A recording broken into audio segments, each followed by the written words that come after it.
Ito ay rated SPG. Striktong patnubay at gabay ng magulang ang kailangan. Maaaring may masiselang tema, lengguwahe, karahasan, sexual, horror o droga na hindi angkop sa mga... To the rescue nga itong si Emma upang iligtas ang kanyang anak na si Mookie dahil matapos ngang makalaya nito ni Ligaya ay mas lumala nga itong si Olive dahil nga dinakip niya nga itong si Mookie dahil natatakot nga siya.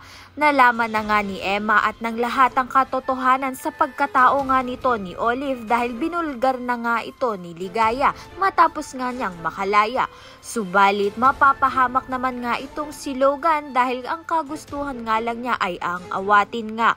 Ang away nga nito ni Olive at ni Emma. Samantalang pumunta rin naman nga itong si Danilo upang ang iligtas ang kanyang mag-ina. At dito na nga kinarma itong ang si Olive dahil nga nahulog nga siya sa hagdan. Mataas nga ang pinagkahulog niya kaya naman nga't kritikal ang lagay niya sa ospital. Nag-aalala pa rin naman nga itong si Ligaya sa kanyang anak na si Olive kahit pa nga may ginawang masama sa kanya nito. Samantalang itong ang si Danilo ay ginamit na nga ang tsansa na wala itong si Olive upang mag-propose na nga dito kay Emma.